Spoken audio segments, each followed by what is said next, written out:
Kita ko yan and humanga ako dahil kakaiba talaga. Protection para sa fungus, kailangan natin gumamit itong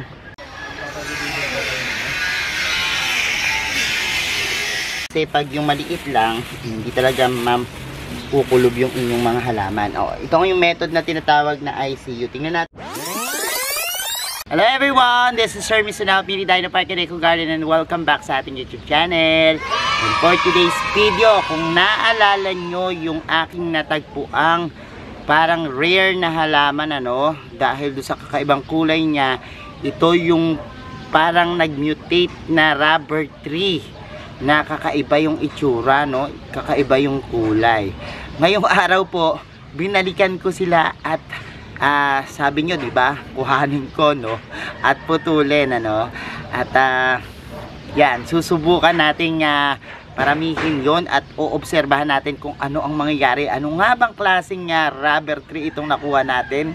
Pag-usapan natin yan, at makikita nyo kung paano ko yan i-propagate, at kakaibang method itong gagawin natin. Kaya naman, ngayong araw na to, samahan nyo ako. Kung ready na kayo mga ka-MDP, tutok lang po.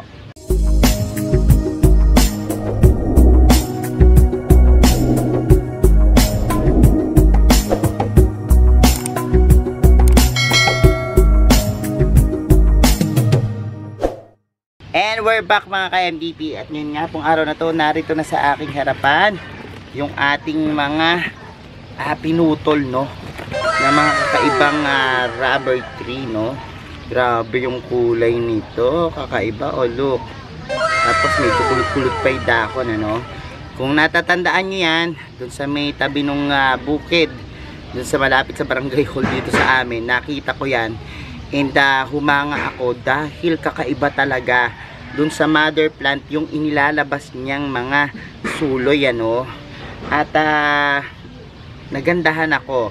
And nung pinost ko nga, sabi nyo at suggestion nyo na putulin ko na at ating i-propagate, ayan, nagpaalam naman tayo sa pagkuha doon. Ayan, and shout out kay Cap Apple Robles na yan, nandiyan yung kinuha natin to. And ngayon araw na ito, ipopropagate natin to, kasi may mga nagsabi, nung pinost ko to, merong nagsabi ng mga varieties, teka, basahin natin, mayroong nagsabi na matagal niya na daw nakikita ang variety ito ng rubber tree at tinatawag itong Dust Cherry, Dust Cherry yung pangalan. Meron namang tayong na-research, sinabing mutated ito ng Ficus elastica o rubber tree na kung tawagin ay Melanie variegated. Tapos meron din sumatawag ditong Starlight, na variety. Pero actually hindi ko talaga ma-search kung anong variety ito. Ngayon lang ako nakakita, and sabi nila baka daw dahil dun sa panahon, or baka naman dahil dun sa sikat ng araw na kanyang natatanggap dun sa pwesto niya, kasi ito gitnang bukid, so sobrang sunlight, and feeling ko nag-mutate itong rubber tree na parang ang tingin ko white tineke, yung itsura niya. Tapos ito yung mga inilabas na mga usbong. So obserbahan natin to. Kinuha ko lahat ng mga ganito ang itsura, ayan, at ating patutubuin para nang sa gayon, ayan, makita nyo rin kung ano yung mag-development niya kung sakaling lumaki siya. Tapos yung iba, i-out natin, yan, sige, samahan nyo ako ngayong araw to. Ihahanda ko na yung mga gagamitin natin, kasi kakaiba to. Usually, ang mga rubber tree, ang ginagawa natin, yung mga tinuro ko before, yung marcoting o yung air layering. Pero ngayon, this one, dahil hindi ko naman siya mamamarkot doon at malayo sa bahay namin, hindi ko mababantayan, yan, kinat na lang natin, susubukan natin ang stem propagations, na mayroong kasamang twist. Yan, malalaman nyo kung ano yan. Tara, samahan nyo na ako. So, kukuha muna tayo ngayon ng ating gagamiting rooting hormones.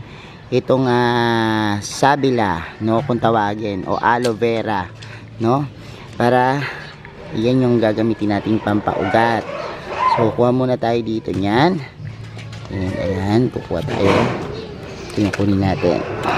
Oh my God. Ayan, meron na tayong gagamitin rooting hormones. Itong ating aloe vera, no? Yan ang gagamitin pampaugat. So, ito na yung ating gagamitin.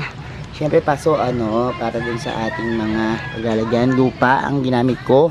Pinaghalong compost at bulok na ipa. Yan yung gagamitin natin. Kung meron kayong coco peat, mas dagdagan nyo, no? Para mas maugat. Tapos plastic, So, yan na yung ating sisimula na gamitin, At, start na tayo. So, eto na, mag-start na tayo. At, eto yung ating rubber tree.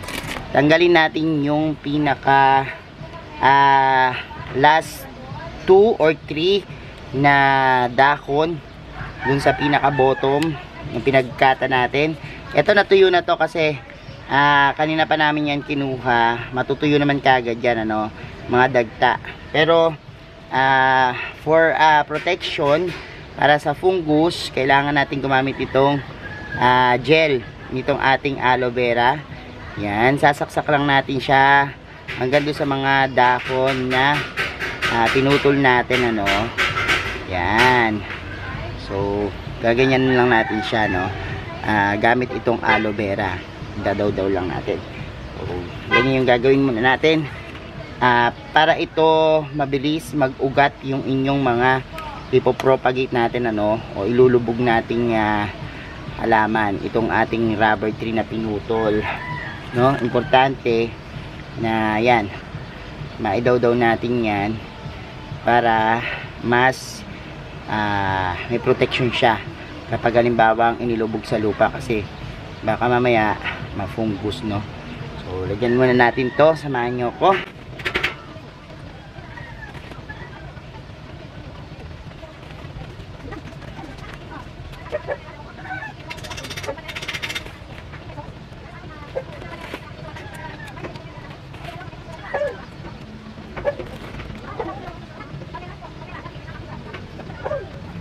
So, ayan, natapos na tayo yung 16 pieces. Ang bilang natin dun sa ating mga nakuha, And ngayon naman, ihanda ko na tong tataniman natin. So, ito yung mga pots. Make sure yung pot nyo may butas, Pinili ko tong white pot para sakasakali, yung mga makikilig sa white pot, di na maglilipat, kung yung gagamitin. So, ayan, 16 pieces. So, ang gagamitin natin lupa dito, yung pinakita ko sa inyo kanina, Pero, ihilera muna natin tong ating mga paso na yan, puti, Para dyan natin ilalagay yung ating mga tatlo. So, lagyan ko muna ito ng lupa.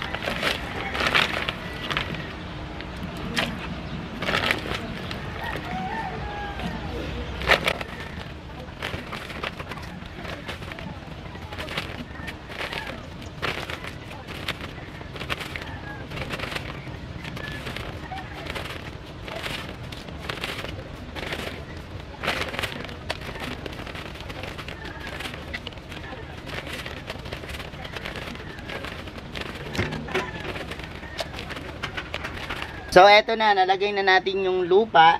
And ngayon naman, itutusok na natin to, Yung ating, yan, rubber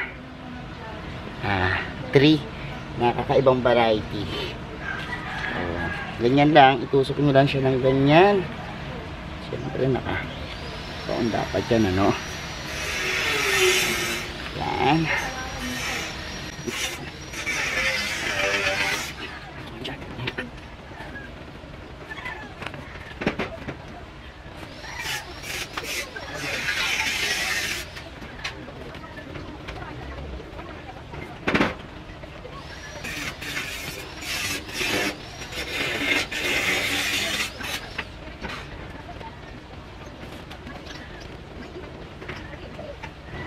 So, eto na.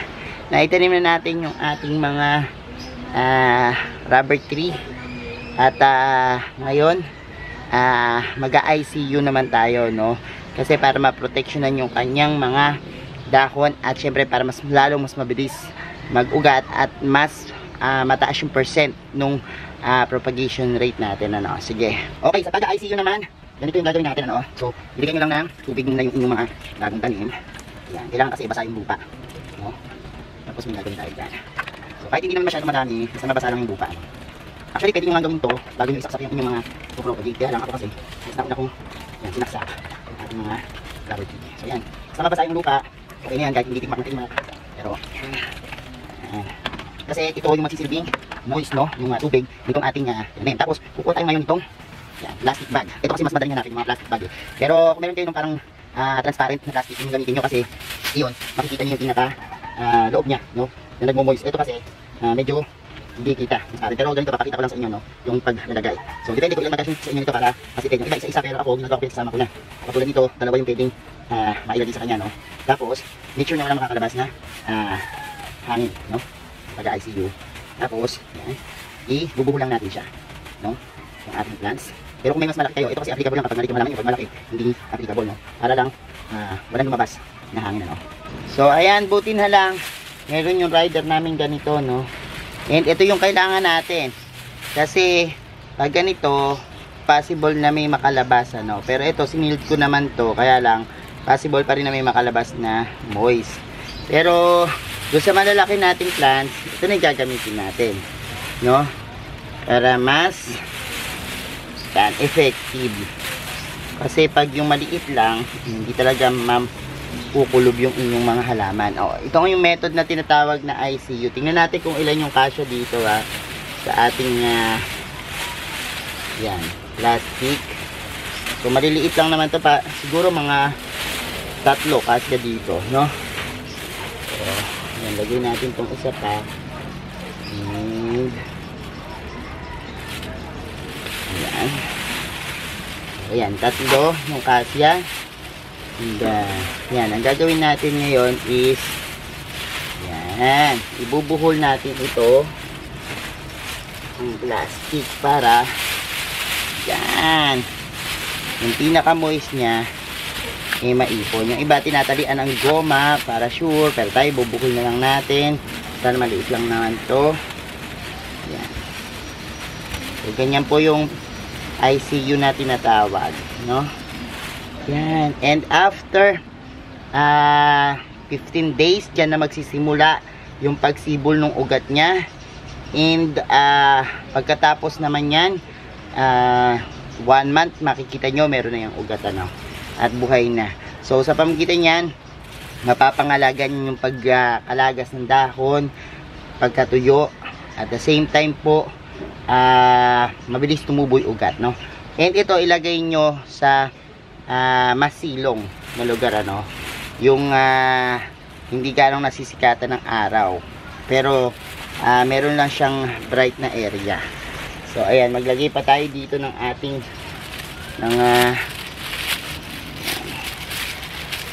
propagate. So ito yung sinasabi ko sa inyo, no, na dapat gamitin talaga. Gawin natin tong ating another conditions, and this one.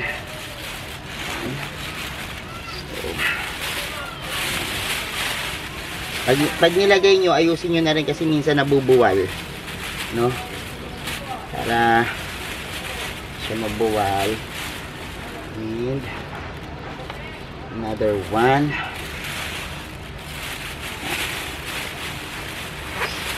Yan.